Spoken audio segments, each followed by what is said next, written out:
আসসালামু আলাইকুম। শিমুল Memorial নর্সান school and college কর্তৃক আয়োজিত এই অনলাইন ক্লাসে আমার ছোট্ট শিক্ষার্থীদের জানাই স্বাগতম। ছোট্ট শিক্ষার্থীরা কেমন আছো তোমরা?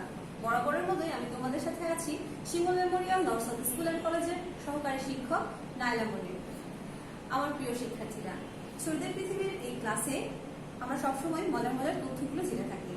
আজকেও একটি মজার বিষয় নিয়ে তোমাদের সাথে আলোচনা করব। আমাদের আজকের আলোচনার বিষয় প্রযুক্তির ব্যবহার। প্রযুক্তি এমন একটি যন্ত্র বা কৌশল যা ব্যবহার করে আমরা কঠিন কঠিন কাজকে সহজ করে ফেলি। যেমন এখন যে পরিস্থিতি দাঁড়িয়েছে, প্রতিকূল একটি পরিস্থিতি, করোনা ভাইরাস চারিদিকে ছড়িয়ে আছে, এমন একটি প্রতিকূল পরিবেশে বাসায় বসেই তোমরা আমাকে দেখতে পাচ্ছ। কার সুবাদে? সেই প্রযুক্তির সুবাদে। চলো তাহলে এই প্রযুক্তির আরো কিছু ব্যবহার সম্পর্কে আমরা তথ্যগুলো জেনে আসি। এবং এই তথ্যগুলো শুধু জানলেই হবে না, এই তথ্যগুলো তোমাদের মনে রাখতে হবে। যত বেশি তথ্য সমৃদ্ধ হবে, তোমার জ্ঞানের ভান্ডারও তত বিস্তৃত হবে। চলো শিক্ষার্থীরা, প্রযুক্তি সম্পর্কে তথ্য জেনে আসি। এই তথ্যগুলো আমার সাথে পড়ো এবং মুখস্থ করার চেষ্টা করো। আমরা দূরে বসে কথা বলতে পারি কিসের মাধ্যমে? আমরা দূরে বসে কথা বলতে পারি কিসের মাধ্যমে? হ্যাঁ, ঠিকই বলেছো, মোবাইল বা টেলিফোনের মাধ্যমে। মোবাইল বা টেলিফোনের মাধ্যমে আমরা দূরে বসেই কথা বলতে পারি। কিসের মাধ্যমে এক কম্পিউটারের থেকে আরেক কম্পিউটারে যোগাযোগ রক্ষা করা যায়? একটা কম্পিউটার থেকে আরেকটা কম্পিউটারে যোগাযোগ রক্ষা করতে পারবো কিসের মাধ্যমে? নেটওয়ার্কের মাধ্যমে। নেটওয়ার্কের মাধ্যমে আমরা একটা কম্পিউটারের সাথে আরেকটি কম্পিউটারের যোগাযোগ রক্ষা করতে পারবো। ইন্টারনেটে চিঠি আদান প্রদান করা যায় কিসের মাধ্যমে? ইন্টারনেটে চিঠি আদান প্রদান করা যায় কিসের মাধ্যমে? ইমেইলের মাধ্যমে আমরা ইন্টারনেটে চিঠি আদান প্রদান করতে পারি। এখানে কোনো কাগজ কলম লাগে না, যে কাগজ কলম নিয়ে তুমি লিখবে এবং পোস্ট অফিসে গিয়ে সেই কাগজটাকে ড্রপ করবে, আর যে পোস্টম্যান সে তোমাকে গিয়ে চিঠিটা দিবে। এখানে সরাসরি আমরা ইন্টারনেটের সাহায্য নিয়ে এক স্থান থেকে আরেক স্থানে চিঠি আদান প্রদান করতে পারবো। যে পদ্ধতির মাধ্যমে, তা হচ্ছে ইমেইলের মাধ্যমে। প্রিয় শিক্ষার্থীরা, আরো কিছু প্রশ্ন নিয়ে এসেছি। যেসব প্রোগ্রাম ব্যবহার করে কম্পিউটারকে ভাইরাস হতে রক্ষা করা হয় তাকে কি বলা হয়? হ্যাঁ, ভাইরাস যে শুধু আমাদেরকে অ্যাটাক করে তা কিন্তু না, কম্পিউটারকেও ভাইরাস অ্যাটাক করতে পারে। আর এই ভাইরাস থেকে রক্ষা করার জন্য কম্পিউটারে দেওয়া হয় অ্যান্টিভাইরাস। তাহলে যেসব প্রোগ্রাম ব্যবহার করে কম্পিউটারকে ভাইরাস থেকে রক্ষা করা হয় তাকে কি বলা হয়? অ্যান্টিভাইরাস। এমএস ওয়ার্ড এর মাধ্যমে কি করা যায়? এমএস ওয়ার্ড এর মাধ্যমে, এই কৌশলটার মাধ্যমে কি করা যায়? লেখা যায়। আরেকটি রয়েছে কি? কম্পিউটারে কোনো তথ্য বা ছবি কিসের সাহায্যে ছাপানো যায়? তুমি কম্পিউটারে কোনো তথ্য পেলে, কোনো ছবি পেলে, এই ছবিটাকে তুমি ছাপাতে চাও, কার মাধ্যমে ছাপাবে? প্রিন্টারের সাহায্যে। প্রিন্টারের সাহায্যে, এই প্রিন্টারের সাহায্যে এই তথ্যগুলো ছাপিয়ে শীট আকারে আমরা কিন্তু তোমাদের কাছে পৌঁছে দিচ্ছি। প্রিয় শিক্ষার্থীরা, অনেকগুলো তথ্য আমরা কিন্তু আজকে জেনে গেলাম, তাই না? এখন এই তথ্যগুলো আমরা আরেকবার একটু পড়ার চেষ্টা করব। আমরা আরেকবার একটু পড়ব, তার আগে আর দুটো জিনিসের সাথে তোমাদের একটু পরিচয় করে দিতে চাচ্ছি। সেটি হচ্ছে, কোন ছবি বা লেখা হুবহু কম্পিউটারে সংরক্ষণ করার জন্য ব্যবহৃত যন্ত্রটির নাম কি? একটা ছবি বা কোন ছবি বা লেখা, কোন ছবি বা লেখা হুবহু কম্পিউটারে সংরক্ষণ করার জন্য ব্যবহৃত যন্ত্রের নাম কি? তোমাদের যদি প্রশ্ন করা হয় কোন ছবি বা লেখা হুবহু একই রকম ভাবে কম্পিউটারে সংরক্ষণ করার জন্য ব্যবহৃত যন্ত্রটির নাম কি?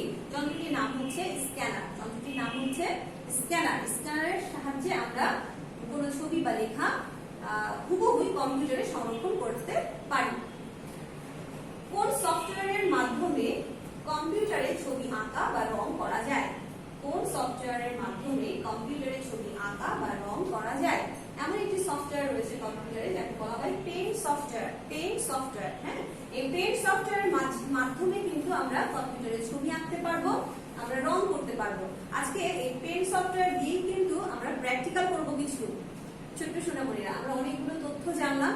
এখন যে তথ্যগুলো জানলাম, এই যন্ত্রগুলোর ছবি একটু দেখে আসি। চলো দেখো, স্ক্রিনে অনেকগুলো যন্ত্রের ছবি দিয়েছি। এদের ছবি সহ নামটাও তোমাদের মনে রাখতে হবে। স্পিকার এর মাধ্যমে আমরা শুনতে পাই। স্পিকার এর মাধ্যমে আমরা গান বা কবিতা বা সিনেমা নাটক যাই দেখি না কেন শব্দটা আমরা শুনতে পাই স্পিকারের মাধ্যমে। প্রিন্টার, এই প্রিন্টারের সাহায্যে আমরা ছবি বা লেখা ছাপাতে পারি কম্পিউটারের সাহায্যে। স্ক্যানার, এখনই আমি বললাম যে এই স্ক্যানারের সাহায্যে আমরা কি করতে পারি। স্ক্যানারের সাহায্যে আমরা করতে পারি কি, যে ছবি বা লেখা হুবহু কম্পিউটারে আমরা সংরক্ষণ করে রাখতে পারি। হ্যাঁ, আচ্ছা, এটা হচ্ছে টেলিভিশন। আমাদের এখন সকলের বাড়িতে ইনশাআল্লাহ আছে এই টেলিভিশন, দেখতে পাই আমরা। আর এটি হচ্ছে টেলিফোন। টেলিফোন এখন আমাদের হাতে হাতে আছে সেলফোন, মোবাইল ফোন। এই টেলিফোন আমরা একটু কমই এখন দেখতে পাই। তো এটিও কিন্তু একটি আমাদের প্রযুক্তির, এই এখানে আমরা 1 2 3 4 5 আমরা 5 রকমের প্রযুক্তির সাথে কিন্তু আজকে আমাদের পরিচয় হয়ে গেল। চলো এখন আমাদের যে মজার সেক্টরটা রয়েছে, যে প্র্যাকটিক্যাল। পেন্ট সফটওয়্যার ব্যবহার করে আমরা আজকে একটি ছবি তোমাদের সাথে আঁকবো এবং আঁকাটা শিখবো কিভাবে আমরা পেন্ট সফটওয়্যার ব্যবহার করে ছবি আঁকতে পারি। শিক্ষার্থীরা, পেন্ট সফটওয়্যারের মাধ্যমে আজকে আমরা নৌকা আঁকবো এবং সেই এঁকে নৌকাটাকে রং করবো। তোমরা বাসায় অবশ্যই প্র্যাকটিস করবে এবং খুব মনোযোগ দিয়ে শুনবে। প্রিয় শিক্ষার্থীরা, আমরা স্ক্রিনে দেখতে পাচ্ছি যে একটি ডেস্কটপের পেজ, ডেস্কটপের যে ছবিটা এটা দেখতে পাচ্ছি। এই ডেস্কটপে আমি যে কার্সরটাকে নড়াচ্ছি এটা তোমরা হয়তো লক্ষ্য করছো। তোমরা দেখতে পাচ্ছ একটা তীর চিহ্ন, এটাকে বলা হয় কার্সর। এই কার্সরকে আমি দেখো কোথায় নিয়ে যাচ্ছি, যে আমার এই ডেস্কটপের একেবারে নিচের যে সাদা অংশটি রয়েছে এখানে আমি যে সফটওয়্যারে ঢুকতে চাচ্ছি সেই সফটওয়্যারটাকে আমি টাইপ করলে পরে কিন্তু সেখানে আমি চলে যেতে পারবো। দেখো আমি এখানে কার্সরটাকে নিয়ে গেছি এবং ক্লিক করব। কোন বাটন আমরা ক্লিক করব? আমরা আমাদের যে বাম বাটনটা আছে সেই বাম বাটনটা আমরা যখন ক্লিক করব দেন আমাদের একটা পেজ আসছে। এখানে আমরা পেন্ট কথাটা লেখার চেষ্টা করব। পি লিখলেই অটোমেটিক পেন্ট সফটওয়্যারের যে প্রধান অংশটি রয়েছে তা চলে আসছে। এখানে এসে কার্সরটিকে নিয়ে আমরা যখন বাম বাটন আবার ক্লিক করব দেন আমরা একটা সাদা পেজ পেয়ে যাচ্ছি, যেটা হচ্ছে পেন্ট সফটওয়্যারের যেখানে পেন্ট করা হবে সেই পেজটা। ঠিক এইভাবে কিন্তু এই পেজটা তোমরাও পেয়ে যাবে। এখন যখন এই পেজটা আমরা পেয়ে গেলাম, এখন কিভাবে আমরা একটি নৌকা আঁকাতে পারি। তোমরা যদি এই পেজটা একটু ভালো করে পর্যবেক্ষণ করো, একটু খেয়াল করো যে এই পেজের এই অংশটাতে এই যে টুলবারের যে অংশ রয়েছে, টুলবারের অংশ কিছু টাইটেল বার রয়েছে। এই টাইটেল বারের মধ্যে একটি অংশ রয়েছে যেটাকে বলা হচ্ছে শেপ। সেটাকে বলা হচ্ছে কি শেপ। হ্যাঁ, তো এই শেপের অংশে তোমরা যাবে, গিয়ে এখানে দেখো একটি সমান্তরাল রেখার আছে, একটি স্ট্রেট লাইন আছে, স্ট্রেট লাইন। এই স্ট্রেট লাইনকে ক্লিক করবে। ক্লিক করার পরে তাকে পেজের মাঝে নিয়ে আসবে। দেখো আমি কার্সরটাকে নড়াচ্ছি, তোমরা হয়তো দেখতে পাচ্ছ কার্সরের নড়ানোটা। ঠিক এখানে কার্সরটাকে আনার পরে বাম যে বাটনটা রয়েছে, তোমার মাউসের যে বাম বাটনটা রয়েছে সেই মাউসের বাম বাটনকে চেপে ধরে একটি রেখা টানবে। আমিও ঠিক তাই করলাম, বাম বাটনকে চেপে ধরে, মাউসের বাম বাটনকে চেপে ধরে আমি একটি রেখা টেনেছি। ঠিক ঠিকভাবে একটি রেখা টানবে, দেন ছেড়ে দেবে। আমরা আরো একটি রেখা নিতে যাচ্ছি, সেই রেখাটা অবশ্যই হবে এই রেখা থেকে ছোট, অর্থাৎ যে রেখাটা আমি টানলাম সেই রেখাটার একেবারে নিচে একটি ছোট্ট রেখা টানবো। তুমি এবার আবার একইভাবে কার্সরটিকে যেখানে তুমি রেখা টানতে চাও সেখানে নিয়ে যাবে। ঠিক তার সমান্তরালে একটি অংশে রাখবে, কিন্তু এই রেখাটা হবে প্রথম যে রেখা আমরা এঁকেছিলাম তার চাইতে ছোট। এখন দেখো আমরা একটি ছোট্ট সমান্তরাল রেখা টানছি, ছেড়ে দেব। এখন এই যে দুটো রেখা পেয়ে গেছি, এখন এই দুটোকে আমরা যুক্ত করে দেব। ঠিক দুইটা রেখারই উপরের যে বড় রেখাটা আছে তার কোণাটাকে ধরে আমরা নিচের রেখাটার সাথে সংযুক্ত করে দেব। ঠিক একইভাবে মাউসের বাম বাটনটাকে চেপে ধরে তোমরা ঠিক পরের রেখাটার কোণা পর্যন্ত আবার নিয়ে আসবে, তাহলে দেখবে সংযুক্ত হয়ে যাচ্ছে। দেখো একটু খেয়াল করো, আমি এখন মাউসের বাম বাটনটাকে চেপে ধরে একটি রেখা বের করে নিয়ে আসার চেষ্টা করছি। যুক্ত হয়ে গেল। ঠিক একইভাবে দেখো আরো একটি রেখা আমি আরেকটি প্রান্ত থেকে আরেকটি যে ছোট রেখা আছে তার প্রান্ত পর্যন্ত যুক্ত করার চেষ্টা করব। কি করব? মাউসের বাম বাটনটাকে চেপে ধরে, মাউসের বাম বাটনকে আমি চেপে ধরছি, চেপে ধরে এখানে আমি যুক্ত করে দিলাম। যুক্ত হয়ে গেছে। তাহলে এই যে আমরা একটা শেপ পেয়েছি, একটা চেহারা পেলাম, এটাকে দেখে তোমরা অবশ্যই বুঝতে পারছো যেটা হচ্ছে নৌকার নিচে যে পাটাতনটা রয়েছে সেটি। এখন আমরা নৌকার ছাউনিটা আঁকাবো। তো নৌকার ছাউনি আঁকানোর জন্য খুব সহজ একটা এখানে শেপ রয়েছে। এই যে টাইটেল বারের এখানটা একটা খুব সুন্দর শেপ রয়েছে, যেটা হচ্ছে ট্রায়াঙ্গেল একটা শেপ রয়েছে, তিন কোণা। তো এই তিন কোণা শেপটাতে গিয়ে আমরা কার্সরটাকে নিয়ে গিয়ে ওখানে গিয়ে একটা ক্লিক করব। আমরা ক্লিক করেছি। এবার আবার কার্সরটাকে পেজে নিয়ে আসবো, সাদা পেজে। এবং সাদা পেজে নিয়ে আসলেই দেখো যে কার্সরের চেহারাটা কিন্তু চেঞ্জ হয়ে যাচ্ছে, একটা প্লাস চিহ্নের মতো আসছে। আর যখনই আমি এটা আমার টাইটেল বারের মধ্যে নিয়ে যাচ্ছি তখন এটা তীর চিহ্ন হয়ে যাচ্ছে। খেয়াল করো ভালো করে, দেখো আমরা তীর চিহ্ন হয়ে গেছে। এবং আমি যখন আবার এটাকে নিয়ে আসছি তখনই কিন্তু তোমার প্লাস চিহ্নের মতো হয়ে গেছে। এখন আমি কোথা থেকে ছাউনিটাকে নিব সেইটা সুবিধা মতো জায়গাতে কার্সরটাকে রেখে বাম বাটনকে চাপ দিয়ে আমি যে উপরের নৌকার ছাউনিটা রয়েছে তা করার চেষ্টা করছি। খেয়াল করো তোমরা, আমি মনে করছি যে আমি এখান থেকে যেখানে আছে আমার কার্সরটা, ঠিক এখান থেকে আমি ছাউনিটাকে নিব। সো আমি ওখানে কার্সরটাকে রেখেছি এবং মাউসের বাম বাটনে প্রেস করেছি। শক্ত করে চেপে ধরে ঠিক ওখান থেকেই তোমরা তিন কোণা অংশটাকে নিয়ে আসবে। দেখো আমি কিন্তু এই যে নৌকার উপরের অংশটা করে ফেললাম। সুন্দর। তাহলে আমরা কিন্তু একটা পুরো নৌকা আঁকিয়ে ফেললাম, তাই না?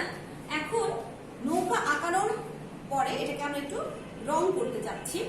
তো রংটা আমরা কিভাবে করতে পারি, আমাদের এখানে দেখো টাইটেল যে বারটা রয়েছে, টাইটেল বারের একটা জায়গাতে আছে দেখো কিছু টুলস আছে। এই যে কিছু টুলস, এই টুলস এর মধ্যে দেখো এখানে একটা আছে যে তোমার কৌটা আছে, কৌটাতে একটা রং ভর্তি আছে, এরকম একটা ছবি দেওয়া আছে। ঠিক এখানে আমরা একটা ক্লিক করব।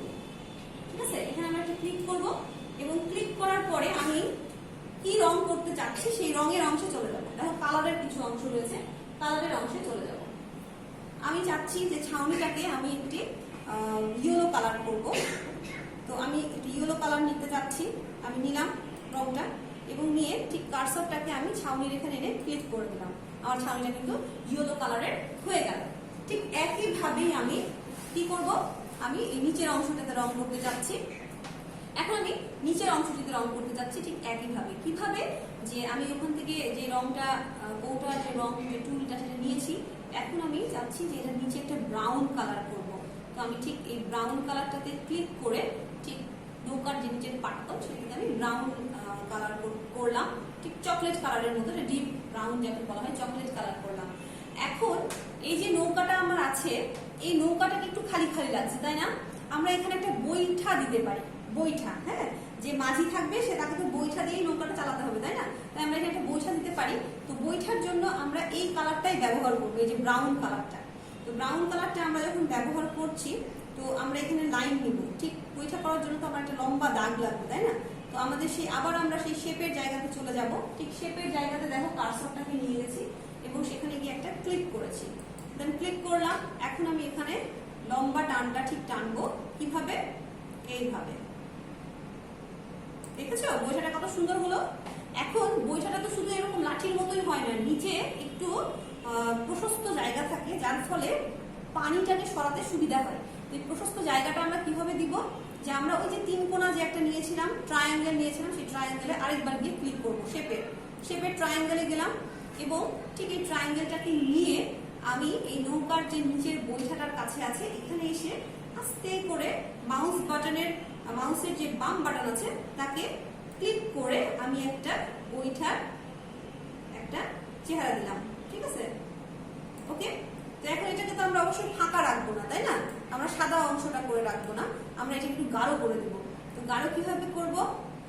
ঠিক একইভাবে যে আমি এই যে টুলস অংশগুলো রয়েছে, সেই টুলসের যে একটা বাকেটওয়ালা রং ভর্তি অংশ রয়েছে, ছবি রয়েছে, এই ছবিটাতে ক্লিক করে আবার আমি আমাদের যে পেজ রয়েছে, সাদা পেজ, প্রিন্টের যে পেজটা রয়েছে, এখানে যে বৈঠার অংশটা রয়েছে এখানে একটু ক্লিক করে দেবো।